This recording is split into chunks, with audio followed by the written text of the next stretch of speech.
Дэлхийн аваргын шууд дамжуулалтын платинум ивент тэтгэгч Union Pay Your Way. Дэлхийн аваргын ерөнхий ивент тэтгэгч Skytel. Ирээдүйг өнгөлнө. Дэлхийн аваргын ерөнхий ивент тэтгэгч Kia Motors Монгол. Movement that inspires. Дэлхийн аваргын ерөнхий ивент тэтгэгч Net Capital. Гал эрмэлзэл ур чадварт хөрөнгө оруулалт.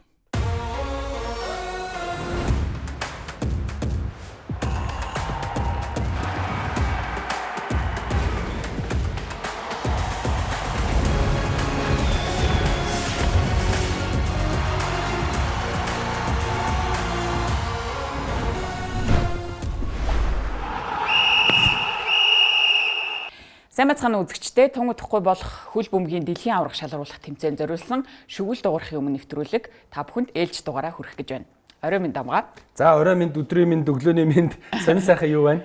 За 50 да. Сонир сайхан юу байна? Өнөөдрийн сэдвээ танилцуулах уу? Тий, өнөөдөр бид нэр дасгалжуулагч гэдэг сэдв онцлсан байгаа. Тэгээд өмнөх сэдвүүдээр одоо улаан хууц, хөгжим ч юм уу янз бүрийн сэдвүүд ингээд явж байгаа. Дасгалжуулагч гэдэг бол хөл бөмбөгийн одоо ертөнцид хөл бөмбөг гэдэг нэршилд хамгийн том байр суурийг эзэлдэг нэршлүүдийн нэг. Тийм учраас дасгалжуулагч гэдэг сэдвийг онцлсон. Тэгээд хөл бөмбөгийн дэлхийн аварга шалгаруулах тэмцээн бол маш богино хугацаанд зохион байгуулагддаг. Одоо нөгөө Английн Премьер Лиг, Германы Бундслиг чинь бол нөгөө намар нэхлээд хавран дуусж байгаа шүү дээ. Бүтэн ингээд намар, өвөл, хавар гэдэг улирлуудад 38 тойрогч юм уу тоглож байгаа. Гэтэл дэлхийн аварга шалгаруулах тэмцээний хувьд 1 сарын хугацаанд ердөө 7-оос 8 тоглолт хийж байгаа. Тэгэхээр энэ богинохон хугацаанд тэр багийг ямар амжилт үзүүлэх вэ гэдгийг баг хамгийн чухал шийдвэрлэж байгаа хүн бол дасгалжуулагч байгаа л да. Тэгэхээр өнөөдөр яг энэ сэдвийн талаар ярилцахаар болсон байна.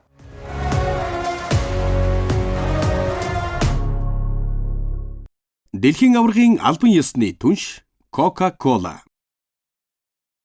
Дэлхийн аваргын албан ёсны дижитал эрх эзэмшигч Mobihome. Woo. Дэлхийн аваргын ерөнхий ивент тэтгэгч багийн спортыг дэмжигч Голомт банк. Дэлхийн аваргын ерөнхий ивент тэтгэгч Rock. Үндэсний кофе брэнд. Нэвтрүүлгийн ивент тэтгэгч Ard App. 20 сая хүртэлх зээл хормын дотор. Тэгэхээр чиний бодлоор дэлхийн аварга шалгаруулах тэмцээний түүхэнд хамгийн шилдэг дасгалжуулагч юм бэ? Олон гой дасгалжуулагч нар шууд санаанд орж ирж байна. Миний хувьд хамгийн түрүүнд бол 2002 онд Бразилийн шоугийг 5 дахь удаага төрүүлүүлж исэн Луис Филиппе Скалари гэж дасгалжуулагч надад бүр яагаад ч юм нэг тийм нэг тийм гоё хүн шиг санагддаг, нэг юм дотн нэг юм мэдрэмж өгдөг хүн байдаг да. Тэгээд тийм мэдрэмж өгдөг. Тухайн үед нөгөө Роналдо, Роналдиньо, Ривалдо гэдэг айгу од тоглогчид Бразилд байсан. Тэр олон нөгөө нэг том толгоонуудыг зангидж нэг баг болгоод тэгээд дэлхийн аваргад Бразил 5 дахь удаага төрүүлсэн. Одоо тэгээд тэрнээс хойш Бразил дэлхийн аварга төрүүлж чадаагүй байгаа. За мөн 2018 оны дэлхийн аваргад Францын шгшээ баг төрүүлэхэд Дидье Дешам гэж дасгалжуулагч багаа удирдах төрүүлжсэн. Дешам яагаад юугаар онцлогтой юм бэ гэхээр өөрөө 98 онд тоглогч байж байгаа дэлхийн аварга болоод тэгэнгүүтээ 20 жилийн дараа дасгалжуулагч болоод дэлхийн аварга болсон. Тоглолт шалгаруулагч бол дэлхийн аварга болсон. Тэгээ энэ хоёрыг бол яг шууд онцлогдож бол орж ирж байна. Ийм нөхцөл байдал байгаа. Тэгээ өнөөдөр бүгдээрээ хамгийн ихний сэдвийнхаа хамгийн ихний одоо нээлт болгож дэлхийн аваргын түүхэнд гайхалтай амжилт үзүүлж ирсэн шилдэг 10 дасгалжуулагчтай танилцъя те. Тэгээд топ 10 дасгалжуулагчийн мэдээллийг үзээд студид эргээд олцъя.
Хамтаа үзэгчдэд баярлалаа. Шүгэл дуурахын өмнө контент маань та бүхэндээ үргэлжлэн хүрж байгаа. За 2026 оны хөл өмгийн дэлхийн аварга шалгаруулах тэмцээний шууд дамжуулалтын эрхийг эзэмшигч Миний Монгол Entertainment-аас бэлтгэн хүргэж буй албан ёсны цуврал контент шүгэл дуурахын өмнө та бүхэндээ үргэлжлэн хүрсээр байгаа. Сая бүгдээрээ дэлхийн аваргын түүхэнд тодрон гарч ирж ирсэн шилдэг 10 цахилжуулагчтай холбоотой сонирхолтой мэдээллийг бас хүлээн авч үзлээ. Үзэгчдэд маань таалагдсан байх гэж найдаж байна. За гэрлэгийн үед энэ 10 цахилжуулагчаас харж исэн, сонсч исэн ямар нэгэн байдлаар одоо мэддэг тийм цахилжуулагч байна уу ер нь?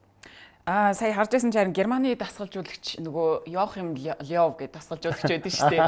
Тийм бас хүмүүс бас сайн мэдэх байх гэж бодож байна. Янз бүрийн юм үнэртэй л хамраа ухаад бас тэргээр аюу алдартай тийм.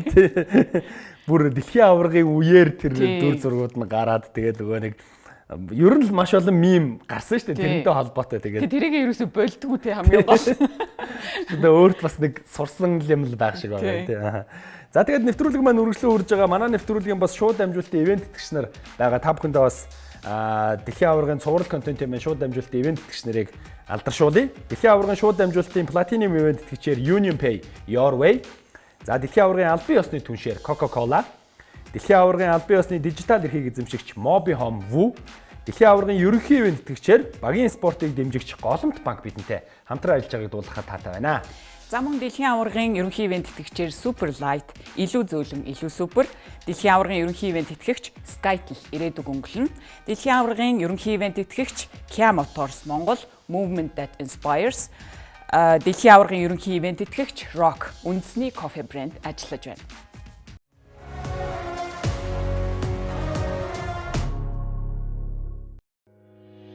Азийн наймрын төлбөр тооцооны сүлжээ UnionPay. Та UnionPay картаа ашиглан дэлхийн 183 улсад гүйлгээ хийхээс гадна олон улсын төлбөр тооцоо, онлайн захиалга, цахим худалдааг төвөггүй хийх боломжтой. Мөн та бүгд найрамдах хятад ард улс болон Азийн бусад орнуудад тогтмол зарлагддаг кэшбэк, худалдаа үйлчлэгээний байгууллагуудын хөнгөлөлт урамшуулалт хамрагдаж UnionPay картын үн цэнийг мэдрээрэй. UnionPay, your way.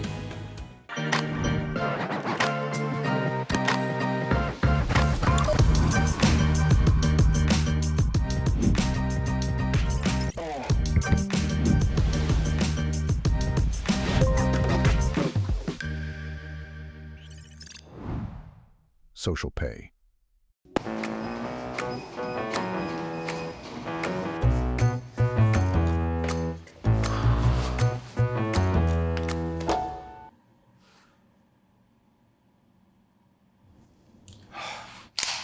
Амьдрал дандаа төлөвлөснөр байдгүй ч гэнтийн асуудлыг ард аппликейшн шийднэ.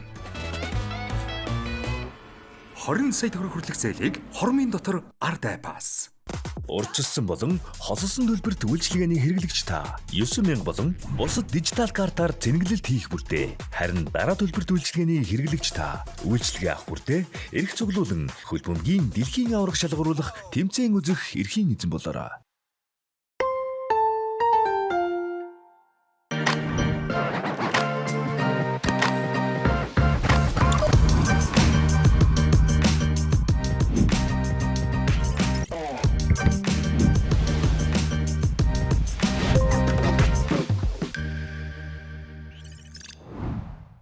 Social Pay. Хувийн санхүүгээ тэлэх хүсэл төрсөн юм биш үү? Хүлээх хэрэггүй, хүснээ ав. Netpay хувааж төлөх боломж бий. Ганцхан л товш. Гайх хэрэггүй, хүссэн мараагаа худалдаж ав. Одоо харин хүслээ бод. Дижитал зээлийг цөөн алхмаа. Netpay боломж бий.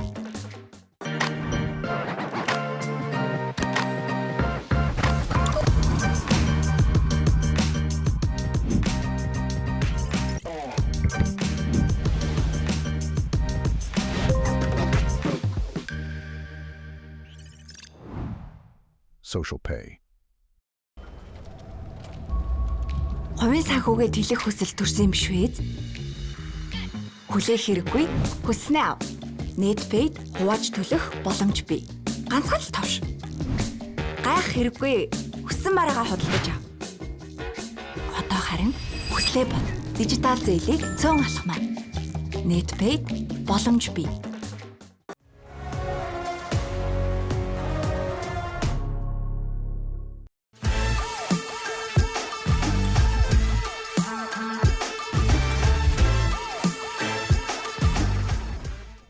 Нэвтрүүлэг маань үргэлжилж байна үзэгчтэй. Тэгэхээр өнөөдрийн сэдэв бол дасгалжуулагч гэсэн сэдэв байгаа. Тэгээ сэдэвтэйгээ холбоотой бид хоёр дасгалжуулагчийг студидтэй урьсан байгаа.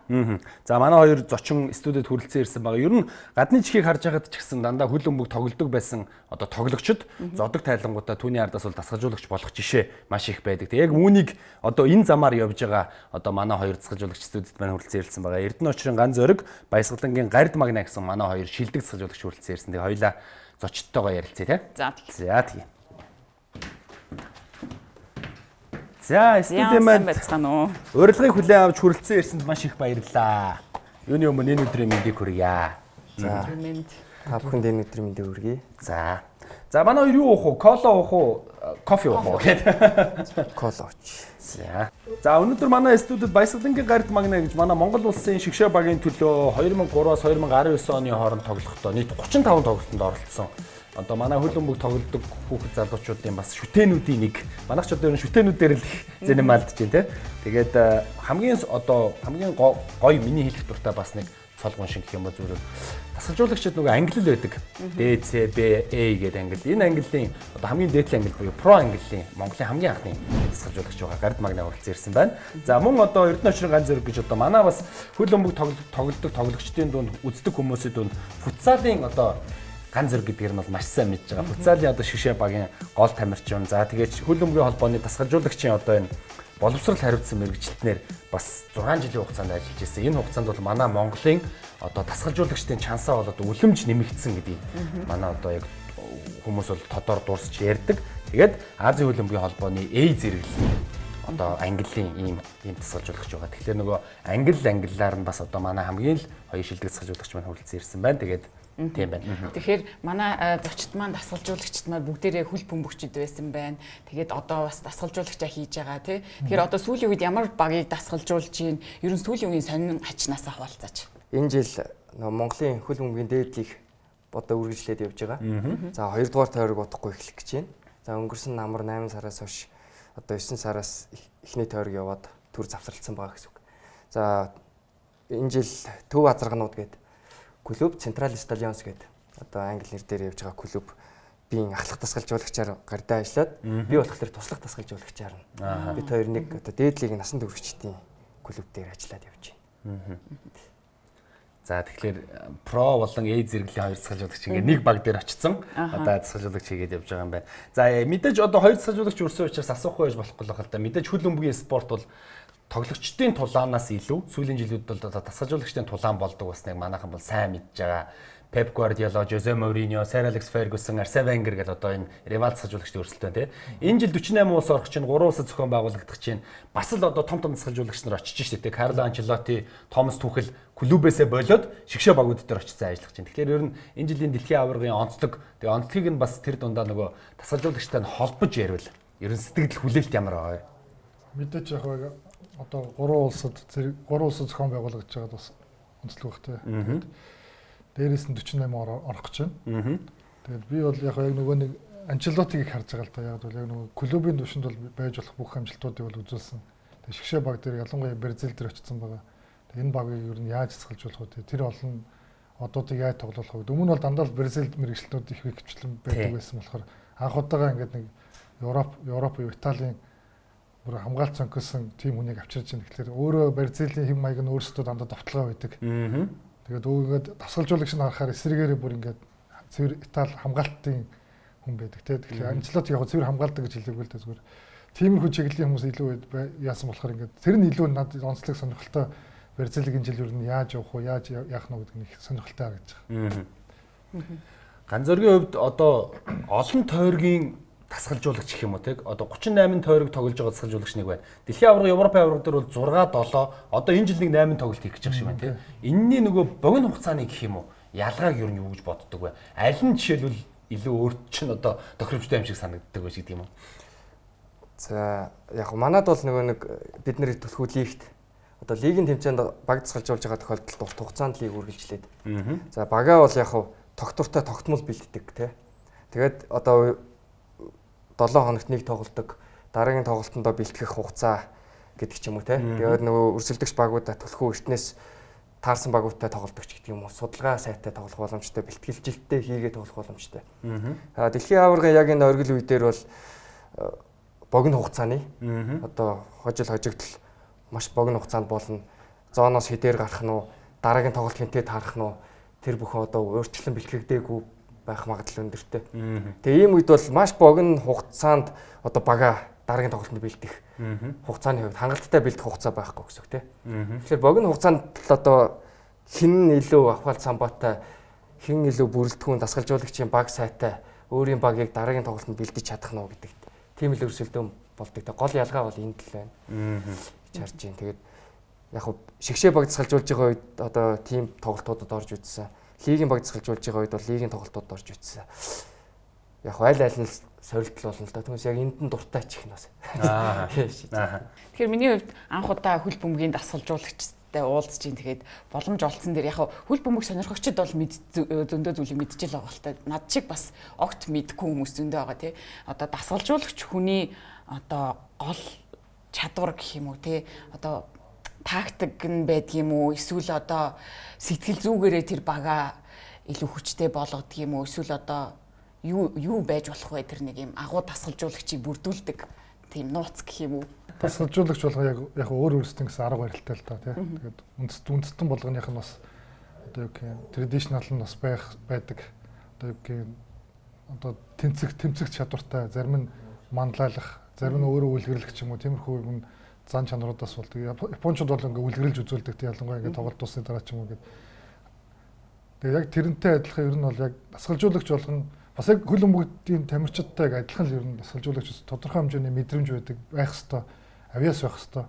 Тэгээд тэрийг хөгжүүлээд ингээд тэр тактикийг яаж боловсруулах вэ? Тэр багийг яаж тоглуулах вэ? Тэр богино хугацаанд яаж тоглуулах вэ гэдэг тиймэрхүү юмнууд байдаг. Тэгэхээр би харахаар ер нь бол янз бүр юм байна л. Яг өөр өөрсдийнх нь жишээ нь одоо би бол гэхэд амар тэг шууд ингээд хэр зэрэг загиндаг бай өөрөө. Би бол ерөнхийдөө тиймэрхүү юм дээр бол ерөнхийдөө айл болох баг.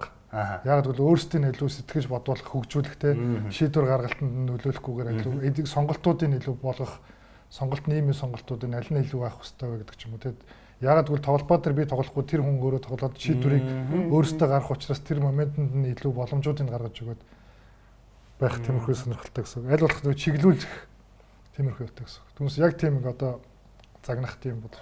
Аль менежментийн те манай хөтлөгч гэрлэгийн асуусан асуултыг би одоо лавшруулж тайлбарлал гэдэг. Ер нь бол нөгөө хоёр янз байгаа шүү дээ гэрлээ. Нэг нь ингэж айгу ууралж мотивац өгж ингэж яадаг. Нөгөөх нь болохоор яг одоо гардас сэлжуулагч шиг байх нь те. Гэрлээ сэлжуулагч байсан бол аль нь байх вэ? Ер нь ингэж хүн рүү юм ойлгуулахдаа ууралж орилж хэлж гин үү? Эсвэл яг гардас шиг одоо тэгээд уурсан да тийм үү?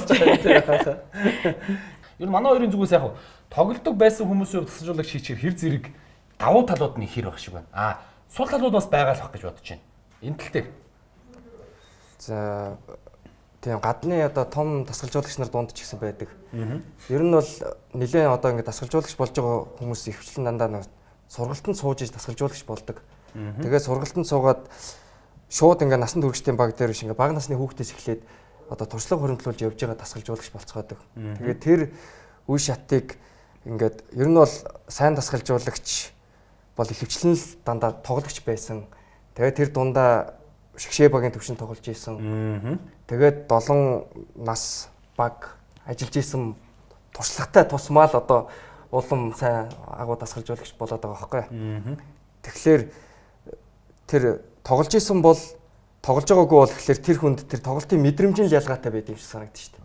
Миний хувьд одоо тоглож исэн хүнд бол энэ үед жишээ нь одоо хоёр тоглогч нэг юм контакттай ч юм уу контакт одоо үйлдэл боллоо гэж бодоход дасгалжуулагч тоглож исэн бол энэ үед юу хийж болох байсан бэ? Энэ үед энэ хоёр хүний хинээс нь болсон бэ энэ үйл явдал гэдгийг ерөнхийдөө бол өөрөө мэдэрнэ.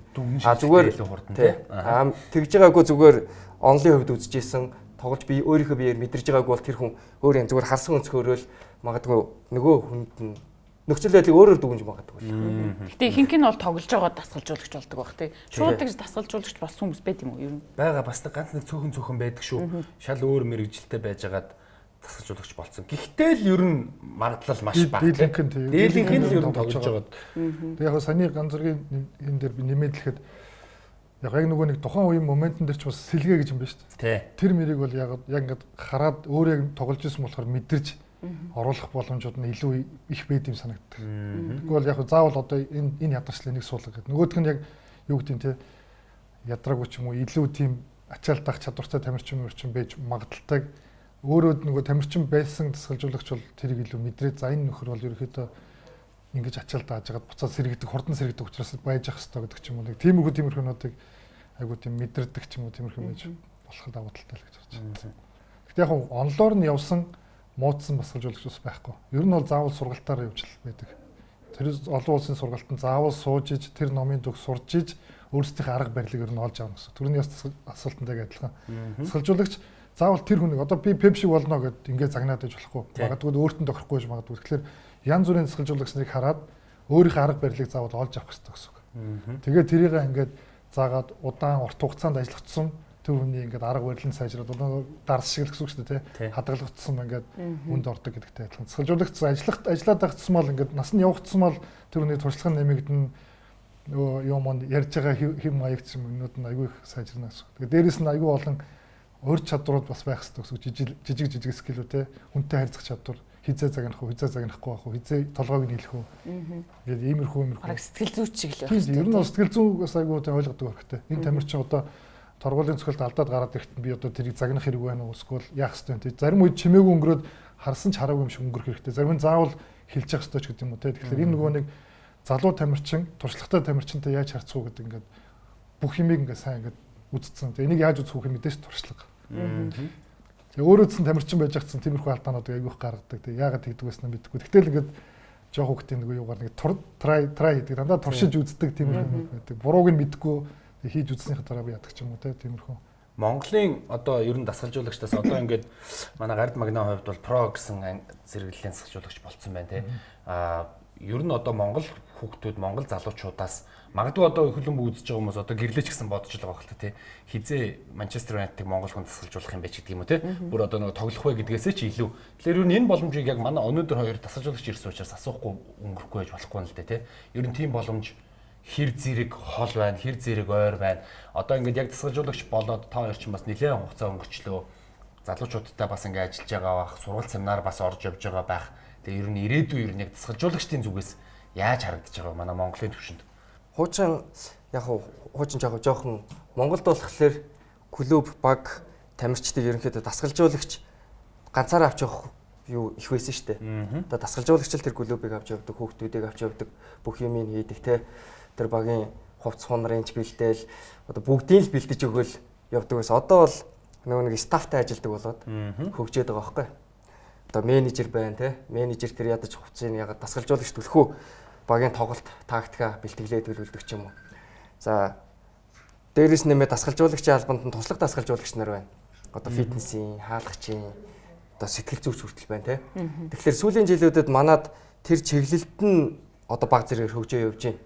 За ахлах дасгалжуулагчийн хувьд бол гол ур чадвар нэг ёсондоо зөвхөн баг дасгалжуулж ингэхээс гадна өөрийнхөө тэр стафыг хэрхэн удирдах авч явах юм. Яаж баг болгож ажиллах юм. Тэр багийг яаж баг бол тамирчтай яаж баг болгох юм. Тэгээд ямар тактикаар бүгдийг ингэж тоглуулах юм гээд тэр тэгэхээр бүр мэрэгжлийн болоод одоо про английн дасгалжуулагчийн хувьд бол тэр багаа хэрхэн удирдахаа төлхөө одоо хичээл дээр нь заадаг гэсэн. Одоо доошоо нь бусад зэрэглүүд нь бол шууд хүүхдэд юу заах уу гэдгээс эхлээл явдаг бол про болох тусмаа хамт ажиллаж байгаа хүмүүсийг хэрхэн удирдах юм гэдэг хэмжээнд очдог гэсэн. Тэгэхээр манад бол дасгалжуулагч нарын одоо тоо нэлээд нэмэгдсэн бас дээрээс нь төрөлдсөн. Тэгээд хамгийн дээд түвшинд бас дасгалжуулагч нар очсон. Одоо тэгээд лигийн багууд дээр бас нэг тодорхой хэмжээнд стафаар ажиллаж эхлээд явж байгаа. Тэгэхээр ер нь бол боломжгүй биш. Олон улсын түвшинд бол одоо яг тэр ажиллах тийм боломж нөхцөл нь бүрдээд ирвэл би бол манайхан ер нь чадах байхаа л гэж боддог. Бүр тийм амар хол биш гэж харж байна тийм. Яг зөв бодлогоороо яваад, системээрээ яваад энэ юуг нь дэмжиж ингээ боломж нь бүрдэх юм бол нэг ойрын хэдэн жилд гадныхантай ажиллах тийм дасгалжуулагч нар гарч ирэх байхаа. Одоо бол ер нь яг нэг таньдаг манай сургалтанд байсан гадаадад амьдардаг. Тэгээд тэр амьдарж байгаа газараа хүүхдүүдтэй, хүүхдийн багуудтай энэ ажиллаж байгаа монгол залуучууд байдаг. Тийм. Тэд нар бас болоод шатаад яваад байгаа. Тэгэхээр одоо энэ дэлхийн аврах шалгаруулах тэмцээнд оролцож байгаа багуудаас аль нэгийг дасгалжуул гэх юм бол аль багуудыг дасгалжуулах вэ? Би бол Итали. Яагаад гэвэл Итали яг өөрөө Италиг би дэмждэг байхгүй. Тэгэхээр тэр яг тодорхой хэмжээнд мөрөөдлөө биелүүлж ийн гэсэн үг байхгүй. Тэгэхээр Итали илүү гоё санагддаг. Төрийн яг тоглолт эхлэхэд л төрийн дуулаа дуулж эхэлж байгаа нь тий. Уйлал би бинийгээ заамдал дуулдаг шүү дээ. Амар тийм эмоц өндөртэй. Тэгээ тоглолт ер нь бол Италичууд дэлхийн аваргад Орсон дэлхийн аварга болгондоо дандаа ер нь амар тоглолдог шүү. Муу байна гэхэд л сайн тоглолдог. Тэгээд одоо сүүлийн дэлхийн аварга өнжсөн байна гэж. Тий. Одоо энэ жил орох байхаа. За ганцуу гэвд. За миний хувьд өөрийнхөө жоохон биеийн амрыг бодвол Бразилийг тасгалж болох байх. Угаасаа одоо авьяастай сайн тоглогч нартай юм чи тамирчид сайн бол дасгалжуулагч яаж л ингээд багсаа явчихна гэсэн үг шүү дээ. За хэрвээ өөрийнхөө одоо хэрэгжүүлмээр байгаа арга тактик за тэгээд тамирчдыг өшөөлө хөгжүүлмээр байгаа гэдгээ туршиж үзэх зорилготой орох юм бол магадгүй Японы шиг дасгалжуулахыг хүсэх байх. Ягаад гэвэл ер нь бол Монголд бас нэлээх Японы тамирчид байдаг. Японы шиг үеийн одоо дэлхийн аварга тэмцээнүүдэд маш сахилга баттай, зохион байгуулалттай ер нь бол дасгалжуулагчийн хэлснийг биелүүлэх одоо ягштал биелүүлдэг шүү дээ тий бүр. Тэгэхээр тэр талаас нь тий ийм сонголт хийж магадгүй гэж бодож байна. За мэдээж манай нэвтрүүлэг бол шүгэл дуурахын өмнө гээд одоо дэлхийн аваргын сонирхолтой түүхүүдийг онцлоод тэгээд ирж байгаа дэлхийн аваргын талаар мэдээллүүдийг үзэхэд хүргэж байгаа л да. Орж ирж байгаа зочин болгоноос л асууж байна. Ер нь санаанаас гардаггүй өмнөх дэлхийн аваргуудаас тий хамгийн гоё дэлхийн аварга нь юу байна? Хизээ дэлхийн аваргаан үзчихийвч гэдэг юм уу гоё тэр нэг дэлхийн аваргатай холбоотой гоё түүхээ бидэнтэй хуваалцаач хоёлаа. За хамгийн анх дэлхийн аварга үзсэн түүхгүй л яг 100 мэдээ 100 л болчихсон. Өвөл босолдоод нэг 100 лагерын байранд 94 оны финал үзсэн. Орт дээр гарч илүү да. Итали Бразил хоёрын. Яг Роберто Бажигийн дагуулдаг.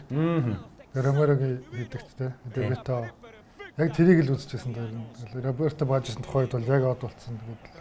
Стил имижтэй. Торгуулийн цохилд алдчихад баг хэдэн минут зогсдог лээ. Тэр ингээд доош хараад зогсчихдаг. Яг тэр момент бол амар хамгийн анхны бүгд хамгийн гоё юу?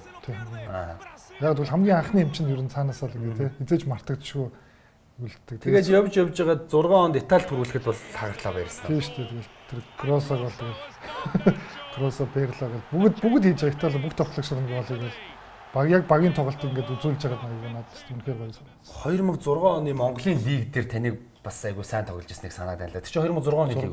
6 онд лиг болсон уу? Болоог баха. Яг 6 он билүү 7 он билүү? 7 онд танах нэг хүрэл медаль авсан тий? 5 он юм байна тий? Тийм байна. Лигтэй холбоотой бас дурсамжуудаас шууд үргэлжлүүлээд ярьчихвал хамгийн гоё лиг нь юу вэ?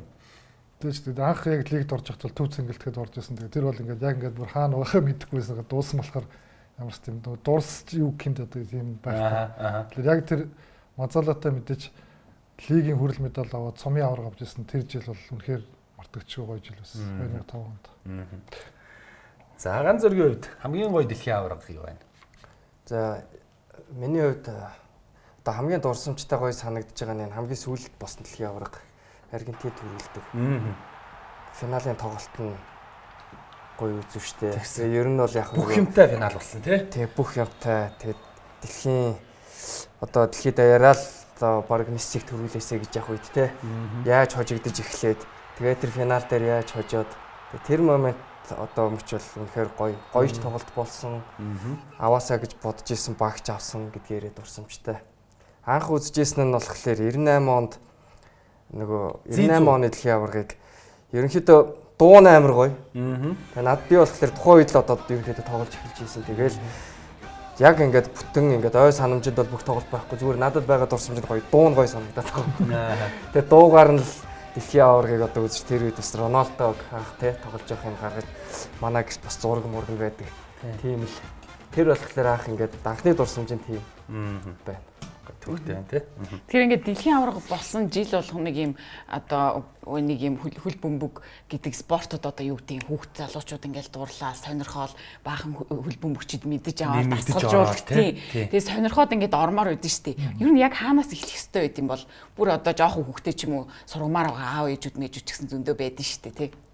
Сүүлийн жилүүдэд ер нь бол хүүхдийн клубүүд амар их нэмэгдсэн. Тэгсэн.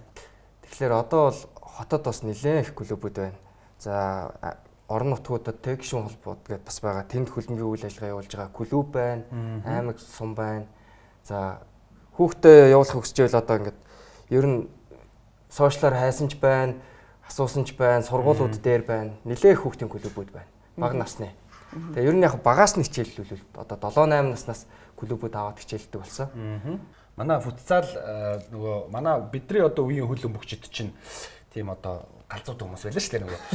Жилийн 4 өдөр төлөвлөдөг. 2 нутаг. Шууд зааландаа өвөл болонгод ороод футзалынхаа улсын авраг тоглолч. Тэгэнгүүт дулаарангууд гадаа гараад тоглож. Ууг нь чинь салах хэвээр. Тэгээ манайхад бид нар чинь ерөөсөө тийм хамаагүй байсан. Тэгээд тухайн үеийн футзалын улсын авраг дээр ерөөсөө нөгөө Монголд нөгөө үндэсний бүх барилдаа төрүүлэх юм бол аврагыг нь Бат Эрдэнэ гэдгийг гисэн үзүүлж байгаа Мөнх Эрдэнэ гэдгийг гисэн шиг футзалд нэг баг төрүүлэх юм тэрийг нь Улаанбаатарын унгнууд гэж нэрлэдэг. Одоо тэр хүн гол хүн сууж ин ерөөсөө футзалын одоо тэр утгыг алдагдсан хүмүүсийн нэг төлөөллийн сууж байгаа.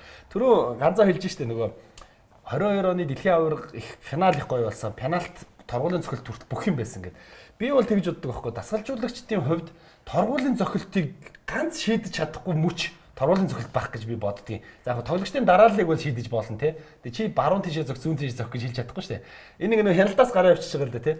Зүгээр дасгалжуулагчдын хувьд ялангуяа ганцаагийн хувьд ингээд за тэнцээд пенальт боллоо. Тоглогчдоо ер нь юу гэж хэлдэг вэ? Зүгээр хүүхдүүдийг дасгалжуулаад тоглуулж исэн юу байгаа. За тэгээ багийнхандаа одоо өөрснөө бас тийм үйл тулгарч ирсэн байгаа. Тэгээ яг хуу тэр үед бол ер нь эргэлзэх юм бол алдах магадлал өндөр болчдөг. За зарим тоглогч нар бол бүр ингээд хаалга руу ч харддаг ч гэдэг юм уу те хаалгач руу харддаг ч гэдэг юм уу бөмбөгөө харж байгаа л тэр зөгтөг те. Одоо гаднаас нь харахад тоглогч дасгалжуулгүй одоо хаалгач тоглогч хоёрыг харахад бас заримдаа бүр хэн итгэлтэй байгаа нь илүү харагдаж марагддаг л да. Тэгээ би бол зүгээр яг тэр моментн дээр зүгээр эргэлзэхгүйгээр юм бодох. Тэгээ өөрийнхөө л тэр цогтөг газраа л цохоод үзэл гэж ер нь хэлнэ гэсэн. Тийм. Тэгэхээр эргэлзээд юм уу яагаад бол наач гоё зөвлөгөө шүү. Миний хувьд сонсож байгаа үгэл зөвлөгөө. Зөгтөг газраа л зөгөх гэж хэлчихвэл амрал юм байна их тийм. Яг гэхдээ яг тэр юун дээр бол яг сэтгэл зүйт томтол хүн ер нь зөгт юм да. Тийм. Миний хувьд бол яг 1000 сайн байсан сэтгэл зүй байхгүй бол тэгэл айгүй хэцүү тэр чинь ингээд бүгд ойрлно алдвал яах вэ гэж бодно тийм. Тийшээ ч алхахад бас чангастай. Тэгэхээр яг тэрийг сэтгэл зүйг нь би илүү нөгөө нэг за яг чадах миний итгэж байгаа хүн чадахгүй байх юм бол жишээ нь тийм зохгүй мөхгүй ч гэдэг ингээд ирэх юм бол би аль болох сэтгэл зүйтэй нэрээд тэр хугацаанд юу гэж хэлвэл энэ хөр зохгүй тэгээ заримд нь цагнаа цаашаа явуулчихад баг яадаг ч юм уу тэгээ иймэрхүү арга барилуудыг бас тухайн үед болно. Одоо бол шийдээд штэ нэг хаалгач дээр нь ингээд энэ ийшээ зөхөн шүү гэдэг өгчдөг. Тэгэхээр ерөнхийдөө бас бүх талыг судлаад гаргаж ирж штэ. Одоо Централ Стадионс жишээлбэл цомын тэмцээнд ч юм уу хасагдах шатны ямар нэг юм болоо торгуулийн цогөл зохихоор болоход 5 тоглогч тоглолтоос өмнө зохихоос өмнө тодорхой болцсон байгаа юу? Эсвэл нэмэлт цаг руу ороод пенальт болонгууд 5-5 гэж сонгож байгаа юу? Яг танаад 2 сажуулагчаас асуусан. 40-оос хамаарна шүү дээ. Тэр тоглолт 90 минутад дуусгоо гэдэг шиг бодлоо. Ер нь бол яг бэлдэх ёстой. Заавал бэлдчих ёстой. Яг энэ 5 байгаа шүү те. Пенальт болохоор чинь энэ 5 зөвхөн дээрээс нь дахиад 1 2 3 нээсэн заавал бэлдчих ёстой. Ер нь бол дасгалжуулагч хүн чинь бүх юмыг л тооцоолж явах ёстой. Тооцоолоос гарах юм бол контрол алднаа л гэсэн үг. За тэгэхээр хизээ нэгэн цагт Монголын шигшээ баг дэлхийн аврагт оролцох өдөр ийш бах те. Тэр энэ өдөр хэр хоол байна, хэр ойр байна гэж бодож байна хоёрын бодлоор. Одоо бас нөгөө 32-оос 48 болоод боломж бас нэмэгдэж байгаа шүү дээ.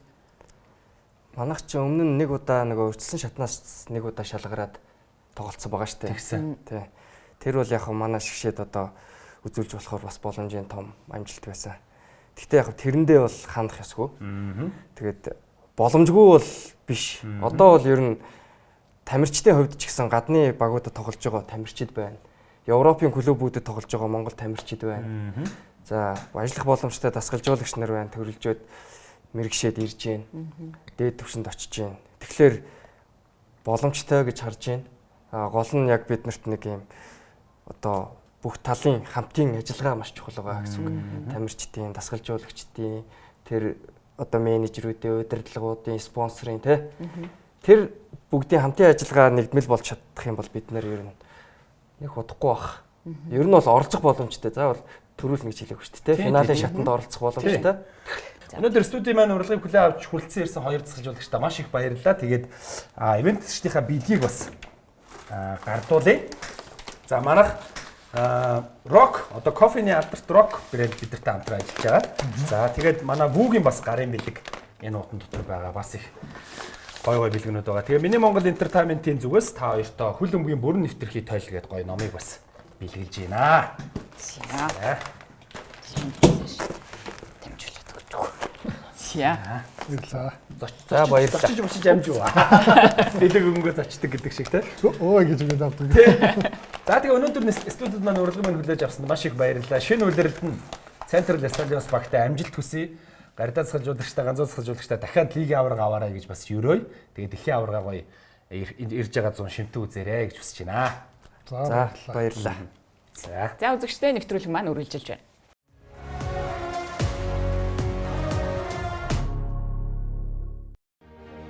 Дэлхийн 183 улсыг нэгтгэсэн Азийн хамгийн том төлбөр тооцооны систем Union Pay. Эрхэндээ олон улсын төлбөр тооцоо, онлайн захиалга, цахим худалдаа хийх бүртээ Union Pay картаа ашиглаарай. Union Pay, your way.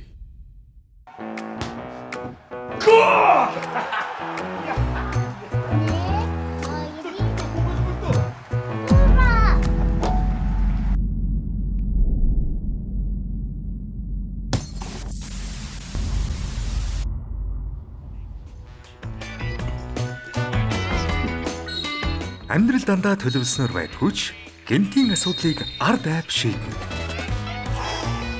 20 сая төгрөг хүртэлх зээлийг хормын дотор ард айваас.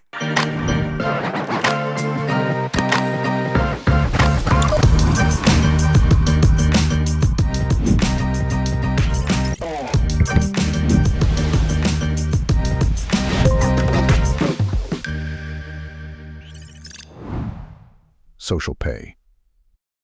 Урьдчилсан болон хосолсон төлбөрт үйлчилгээний хэрэглэгч та 9000 болон бусад дижитал картаар зэнгэлэлт хийх бүртээ харин дараа төлбөрт үйлчилгээний хэрэглэгч та үйлчилгээ авах бүртээ эрх цуглуулан хөл бөмбөгийн дэлхийн аварга шалгаруулах тэмцээн үзэх эрхийн эзэн болоорой.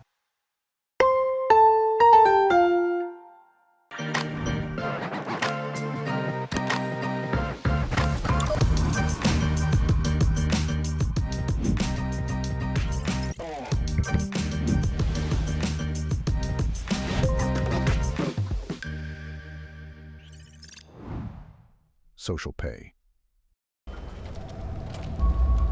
Хувийн санхүүгээ тэлэх хүсэл төрсөн юм шүү ээ. Хүлээх хэрэггүй, хүснээ ав. Netpaid хувааж төлөх боломж бий. Ганцхан л товш. Гайх хэрэггүй, хүссэн бараагаа худалдаж ав. Одоо харин хүслээ бод. Дижитал зээлийг цөөн алхмаа. Netpaid боломж бий. This is where your bold spirit meets greater capability and joins true practicality. At the gateway to the unknown.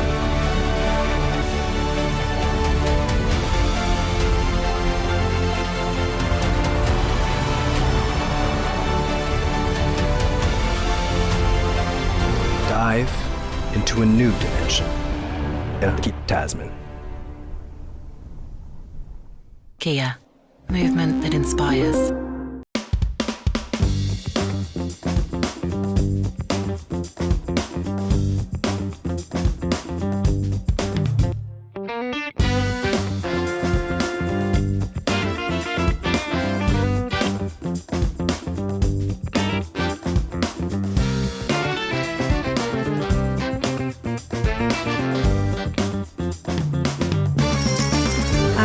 Худалдаа холбоорт урамшуултай. Хувийн санхүүгээ тэлэх хүсэл төрсөн юм шүү ээ. Хүлээх хэрэггүй, хүснээ ав. Netpaid хувааж төлөх боломж бий. Ганцхан л товш. Гайх хэрэггүй, хүссэн бараагаа худалдаж ав. Одоо харин хүслээ бод. Дижитал зээлийг цөөн алхмаа. Netpaid боломж бий.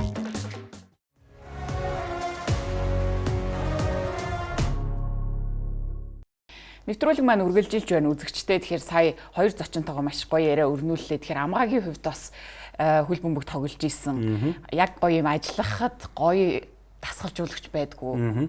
Миний хувьд бол нөгөө карьерийнхаа туршид амар сүртэй карьертэй чинь шиг карьерийнхаа нөгөө хугацаанд Хоромхон гэдэг нэг багт тоглосон. Тэгээ манад Пүрвсүх гэдэг дасгалжуулагч. Тэгээ манай Хоромхон клубыг үүсгэн байгуулсан. Намайг одоо хөл бөмбөгт оруулсан.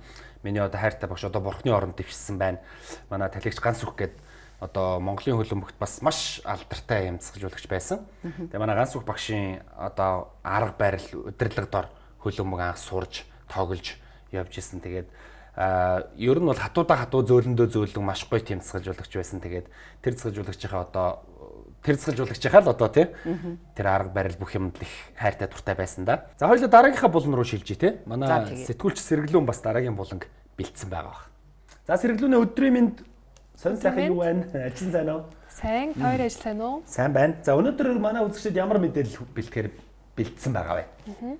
За тэгэхээр нэвтрүүлгийнхаа өнөөдрийн дугаарт энэ жилийн дэлхийн аварга шалгаруулах тэмцээнд оролцох багууд маань хаана байрлаж хаана бэлтгэл сургалтаа их талаар онцлохоор бэлдсэн байна. За тэгэхээр тоглогчдын бие биелдээр сэтгэл зүй за тэгээд техник стратеги хөгжүүлэх за тэгээ мөн амар цэвэрлэх гол газар болдгийн хувьд байрлах газар гэдэг бол маш чухал байдаг.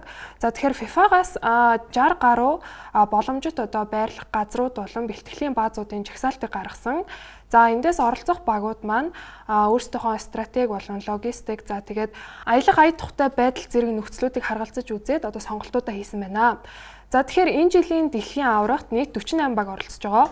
За тэгээд 48 багийн маань 26 нь аль улсын аль хотод одоо байрлахаа сонгосон байна. За мэдээж ихэнх тоглолтууд Америкийн нэгдсэн улсад явагдаж байгаа. Тийм ч учраас багуудын маань ихэнх нь Америкийн нэгдсэн улсад байрлахаар сонгожээ. За ингээд одоогоор тодорхой болсон багуудын байрлах газруудыг танилцуулъя. За тэгэхээр Германы шгшээ багийн хувьд Америкийн нэгдсэн улсын Хойд Каролина дахь Грейлен Стейт гэх одоо маш гоё юм түүхэн уур амьсгалтай шилтгэн мэт одоо эдлэн газарт байрлахаар сонгосон байна. За Германы шгшээ багийн тоглолтууд Хьюстон, Нью-Йорк, Нью-Жерси болон Канада улсын одоо Торонто хотод явагдана. За Германы шгшээ багийн байрлах Грейлен Стейт гэх газар нь эдгээр тоглолт болох байршлаас 2-3 цагийн нислэгийн зайтай учраа стратегийн хувьд бол их давуу талтай байгаа. Германы шгшээ багийн хувьд бол ер нь байрлах газраа их зөв сонгодгоор алдартай. За 14 оны Бразилд болсон дэлхийн аварга шалгаруулах тэмцээний үеэр Германы баг бас байрлах газраа их зөв сонгосон нь тэднийг дэлхийн аварга болоход бас тодорхой хэмжээнд нөлөөсөн ч гэж үздэг. За тийм ч учраас Германы шгшээ баг маань энэ удаа ч гэсэн нууцлал өндөртэй тансаг дээд зэрэглэлийн одоо маш зөв газраа сонгосон байна гэж харж байгаа. За тэгвэл зохион байгуулагч орон Америкийн нэгдсэн улсын шгшээ баг маань Калифорни мужийн Ирвин дэх Great Park цогцлборыг бэлтгэлийн баазаараа сонгосон байна. За тус цогцлбор нь Америкийн нэгдсэн улсын шгшээ багийн тоглолт явагдах SoFi стадионоос 80 км-ийн зайд байрладаг. За тэгээд мөн Америкийн нэгдсэн улсын хамгийн орчин үеийн спорт цогцлборуудын нэг гэдгээрээ онцлогтой. За харин Англи болон Аргентины шгшээ багууд Америкийн нэгдсэн улсын Канзас хотод байрлахаар сонгосон байна. За Аргентины шгшээ багийн хувьд Compass Minerals National Performance Center-ийн мэрэгжлийн өндөр түвшний талбай байгууламжуудад бэлтгэлээ хийхээр сонгосон бол Английн шгшээ багийн хувьд Swap Soccer Village-д бэлтгэлээ хийх бол In at Meadowbrook гэх мөн л бас тансаг зэрэглэлийн бутик зочид буудалд байрлахаар сонгосон байна. За хоёр багийн байрлах Канзас хот бол Америкийн нэгдсэн улсын төв хэсэгт байрлаж байгаа учраас тоглолт болох газрууд руугаа нисгэд ойр замдаа ядарх нь бага гэдгээр бас давуу талтай. За тэгээ мөн түрүүн дурдсанчлан бэлтгэлийн талбайнууд нь бүгд мэрэгжлийн түвшинх гэдгээр бас онцлогтой. За тэгвэл Франц улсын шгшээ багийн хувьд Америкийн нэгдсэн улсын Бостон хотын Four Seasons гэх 5 одтой тансаг зочид буудалд байрлахаар сонгосон бол бэлтгэлийн бааз нь буудлаасаа 30-аас 40 минутын зайд байрлах Массачусетс дэх Бентли их сургуулийн кампусыг бэлтгэлийн баазаараа сонгосон байна. За Францын шгшээ багийн хувьд байрлах газар нь ерөнхийдөө үе бороо ордгийг эс тооцвол бусад өмнөд хэсгийн хотуудтай харьцуулахад хэд халуун цаг агаартай биш, ерөнхийдөө айгүй тааламжтай дайжгүй цаг агаартай тул энэ нь бас нэг талаараа давуу тал болж байгаа.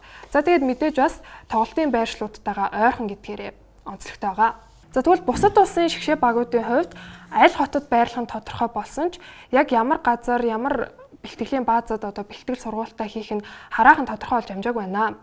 За тэгэхээр энэ жилийн дэлхийн аварга маань түүхэнд байгаагүй 3 улс давнаж анх удаа ийм маш өргөн цар хүрээтэй маш нүсэр зохион байгуулагдах гэж байгаа учраас багуудын маань хувьд мэдээж байрлах газраа сонгоно гэдэг нь маш том сорилт болсон. Гисэн хэдий ч багууд маань бүгд өөрсдийнхөө стратегид тааруулан их зөв одоо аятайхан сонголт хийсэн гэж харагдаж байна. Тэгэхээр дэлхийн аваргын аяллаа турш бүтэн сарын хугацаанд тоглогчдын маань 2 дахь гэр болохын хувьд байрлах газар гэдэг бол мэдээж маш чухал. Зарим хүмүүсийн хувьд байрлах газар гэдэг бол их жижигхэн зүйл юм шиг боловч дэлхийн хэмжээний ийм нүсэр тэмцээнд иймэрхүү шийдвэрүүд хүртэл одоо маш чухал нөлөөтэй байдаг бахнэ. Тэгэхээр өнөөдрийн дугаараараа тоглогчдын байрлах газрын талаар товчхон ийм мэдээлэл бэлтлээ. Маш их баярлалаа. Үнэхээр гоё мэдээлэл байна. Энэ тоглогчдын хувьд яг үнэн тэр хэлж байгаа 1 сарын хугацаанд 5-7 хоногийн хугацаанд хаана байрлах уу гэдэг бол асар чухал сэтгэл зүйн хувьд тэд ч одоо нөгөө өөр газар очиж байгаа. Тэгэл нөгөө цагийн зөрүү бид нар хүртэл нэг аялахтаа нэг айтайхан буудалд очиж гэж боддог шүү дээ. Тэгж яах чи энэ хүмүүс чинь дэлхийн аврагт бүр ингээд өрсөлдөж байгаа гэвэл хоол унд. Тэгээ энэ чинь нөгөө маш олон би түүхүүд уншижсэн л да. Ямар газар буудсан аль буудлын тэр хоол их нөлөөлөөд гэж тоглогчд айгүй их ярьдаг. Тэгэхээр энэ бол бас ер нь 26 оны дэлхийн авраг аль ямар баг болох уу? Хаана буудлах вэ гэдгээс бас маш том өрсөлдөөнүүд бол явж байгаа гэж харж байгаа. 2026 оны хөл өмгийн дэлхийн аварга шалгаруулах тэмцээний шууд дамжуулалтын эрхийг эзэмшигч Миний Монгол Entertainment-аас бэлтгэн хүргэж байгаа албан ёсны контент шүгэл дуурахын өмнө та бүхэндээ үргэлжлэн хүрсээр байна. За дэлхийн аваргын шууд дамжуулалтын Platinum Event тэтгэгчээр Union Pay Your Way, дэлхийн аваргын албан ёсны түншээр Coca-Cola, дэлхийн аваргын албан ёсны дижитал эрхийг эзэмшигч Mobi Home Woo, дэлхийн аваргын ерөнхий ивент тэтгэгчээр багийн спортыг дэмжигч Голомт банк бидэнтэй хамтран ажиллаж байна. За мөн дэлхийн аваргын ерөнхий ивент тэтгэгч Super Light, илүү зөөлөн, илүү супер, дэлхийн аваргын ерөнхий ивент тэтгэгч Skytel ирээдүг өнгөлнө, дэлхийн аваргын ерөнхий ивент тэтгэгч Kia Motors Монгол, Movement that Inspires, дэлхийн аваргын ерөнхий ивент тэтгэгч Rock, үндэсний кофе брэнд хамтран ажиллаж байна.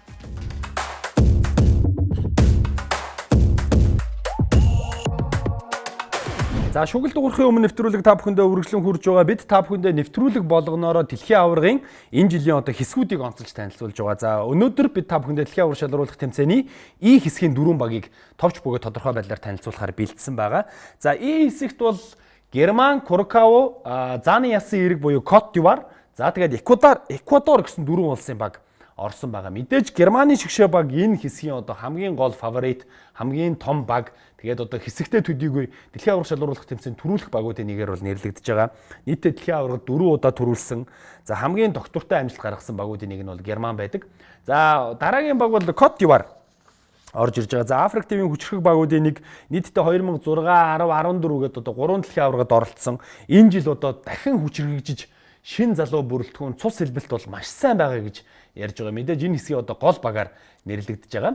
За Куракао арал одоо улс гэж ярьж байгаа. За ер нь бол 155 мянган хүн амтай Куракаогийн улс энэ дэлхийн аваргад анх удаага орж ийн. За тэгээд магадгүй бас сенсац тарихыг бол үүсэхгүй. Гэхдээ мөрөөдөл гэж хэлж болох бах. Ямар ч байсан тэд ихний мөрөөдлөө биелүүлсэн дэлхийн аваргад орсон. За харин одоо хэсгээсээ гарах уу, магадгүй анхны голоо оруулах уу, анхны хожил, анхны оноогоо авах уу гэдгийг бол бидэнд цаг хугацаа харуулах ийм нөхцөл байдал байна. За хурдтай жигүүрийн тоглолтоор бас алдаршиж байгаа сүүлийн үед. За мэдээж хэсгийн 4-р багаар бол Эквадорын шигшээ баг нэрлэгдэж байгаа. 2006 онд хэсгээс шалгараад бүр шүггийн 16-ад үлдэжсэн.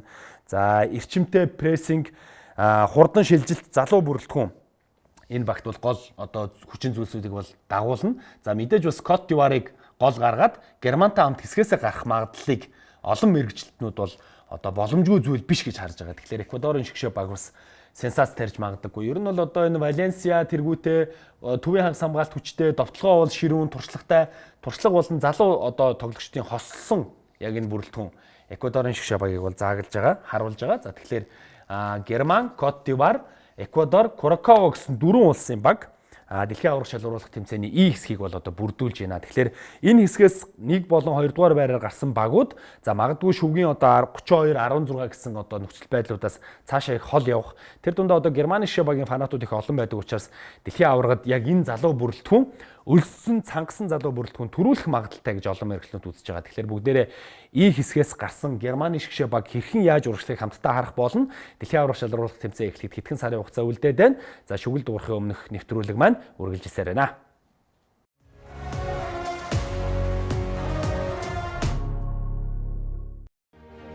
Дэлхийн 183 улсыг нэгтгэсэн Азийн хамгийн том төлбөр тооцооны систем Union Pay. Эрхэндээ олон улсын төлбөр тооцоо, онлайн захиалга, цахим худалдаа хийх бүртээ Union Pay картаа ашиглаарай.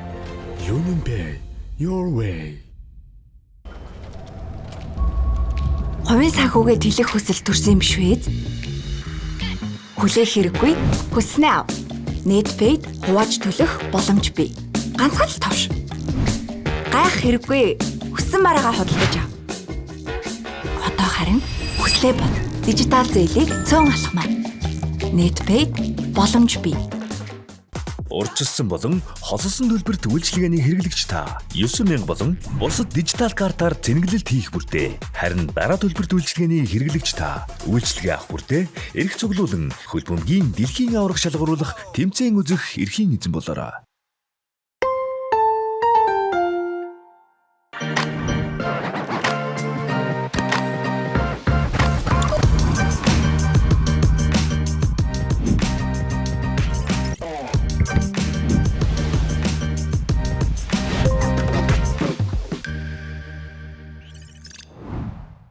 Social Pay.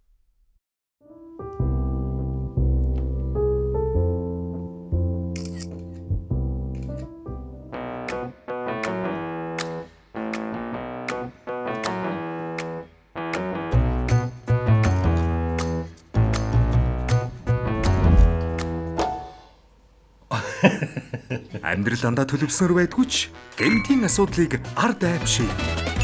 20 сая төгрөг хүртэлх зээлийг хормын дотор ард айпаас.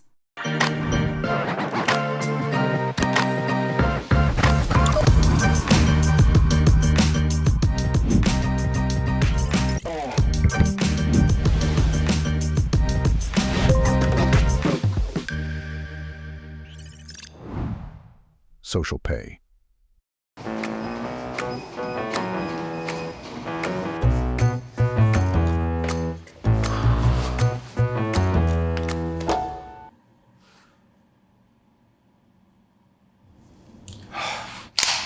Амьдрал дандаа төлөвлөснөр байдгүй ч гэмтийн асуудлыг ард аппликейшн шийднэ. 20 сая төгрөг хүртэлх зээлийг хормын дотор ард айпаас. Хувийн санхүүгээ тэлэх хүсэл төрсөн юм биш үү? Хүлээх хэрэггүй. Хүснээ ав. Netpaid хувааж төлөх боломж бий. Ганцхан л товш. Гайх хэрэггүй. Хүссэн мараагаа худалдаж ав. Одоо харин хүслээ бод. Дижитал зээлийг цөөн алхмаа. Netpaid боломж бий.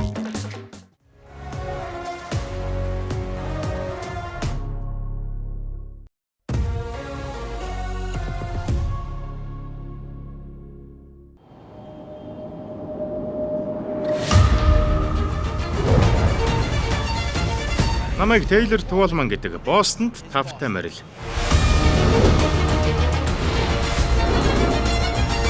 Би энд амьдраад 22 жил болж байна. Би бол New England Revolution багийн бүх цаг үеийн хамгийн их гол оруулсан тоглогч. Бостны фэнүүд маш ухаантай үргэлж тоглогчдод хариуцлага тооцож байдаг ч тэд хотынхын төлөө нэрийг гаргасан тоглогчдоо үргэлж хайрладаг тийм л хүмүүс. Тейлор Туулман тэр гол оруулсаар л байна. Энтхийн хүмүүс хотынхоо бүхэл зүйлсэд өөр юмсыг хандаж бахархаж багтаж байдаг.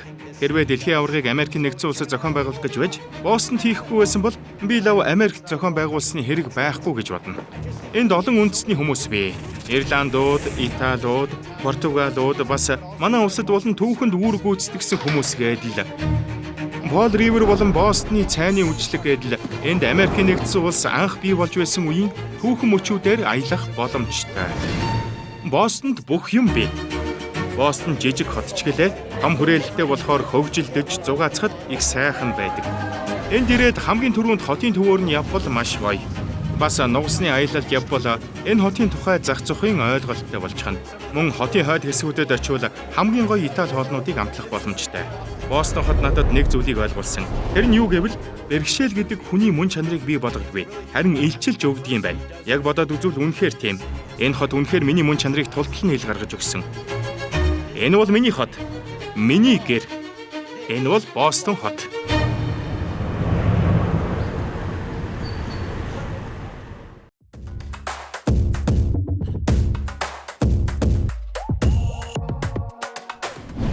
үзэгчдээ баярлалаа. Шүгэл дуурахын өмнө нэвтрүүлэг маань та бүхэндээ үргэлжлэн хүрж байгаа. За өнөөдөр бид дасгалжуулагч гэдэг сэдвийг онцолж байгаагийн хүрээнд домгууд булан бидний өмнө хүрэлцэн ирсэн байна. За домгууд булан дээр Германы алдарт дасгалжуулагч Франц Бекенбауерыг бид онцолсон байгаа. За дэлхийн аваргын түүхэнд тоглогчороо дэлхийн аварга болоод дасгалжуулагчаараа дэлхийн аварга болсон ердөө 3 хүн ирхэн байдаг. Энэ 3-ын нэг нь болох домог төлөмбөгч дасгалжуулагч Франц Бекенбауерын амьдрал намтрыг та бүхэндээ хүрэхэд бэлэн болсон байна. Ингээд энэхүү мэдээллийг үзээд студид эргээд уулзъя.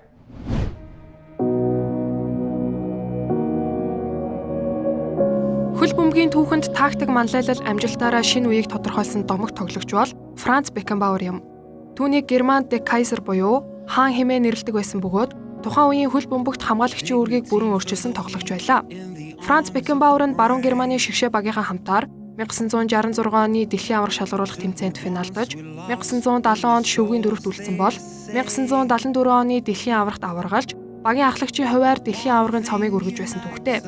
Тоглогчийн хувиар ялгуусан гайхамшигтай амжилтыг байгуулсан тэрээр 1986 онд баруун Германы шигшээ багийн дасгалжуулагчаар томилогдож, улмаар багаа финалд хүргэж чадсан.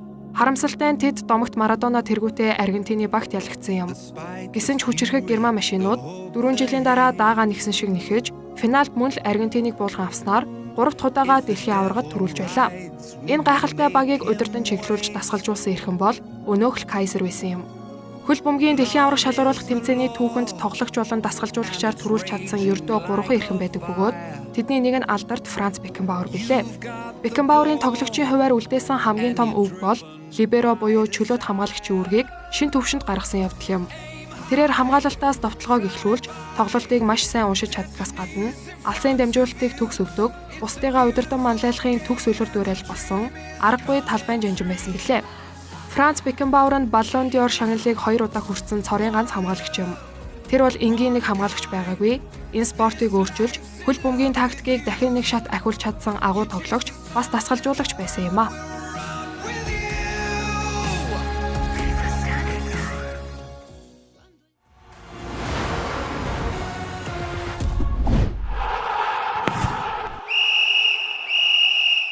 Хамтаа үзэгчдээ баярлалаа. Шүгэл дуурахын өмнө нэвтрүүлэг маань энэ удаагийн дугаар маань энд хүрээд өндөрлөх болж байна. Өнөөдөр бид та бүхэнтэйгээ хамт дасгалжуулагч гэдэг сэдвийг онцолж, дэлхийн аваргын түүхэнд ямар шилдэг дасгалжуулагч байсан, за тэгээд бас Монголын шилдэг 2 дасгалжуулагчийг урьж сонирхолтой нэвтрүүлгийг бас хүргэхийг хичээлээ.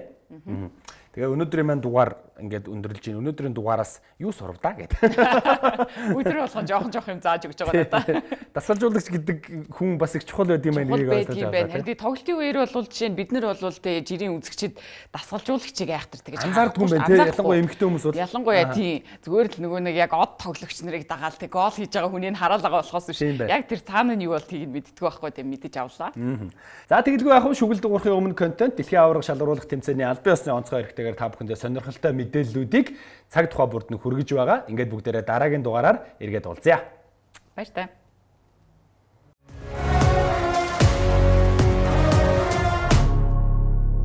Дэлхийн аваргын шууд дамжуулалтын платинум ивент тэтгэгч Union Pay Your Way. Дэлхийн аваргын ерөнхий ивент тэтгэгч Skytel. Ирээдүйг өнгөлөн. Дэлхийн аваргын ерөнхий ивент тэтгэгч Kia Motors Mongol. Movement that inspires. Дэлхийн аваргын ерөнхий ивент тэтгэгч Net Capital. Гал эрмэлзэл ур чадварт хөрөнгө оруул. Дэлхийн аваргын албан ёсны түнш Coca-Cola. Дэлхийн аваргын албан ёсны дижитал эрх эзэмшигч Mobihome. Woo. Дэлхийн аваргын ерөнхий ивент тэтгэгч багийн спортыг дэмжигч Голомт банк. Дэлхийн аваргын ерөнхий ивент тэтгэгч Rock. Үндэсний кофе брэнд. Нэвтрүүлгийн ивент тэтгэгч Ard App. 20 сая хүртэлх зээл хормын дотор.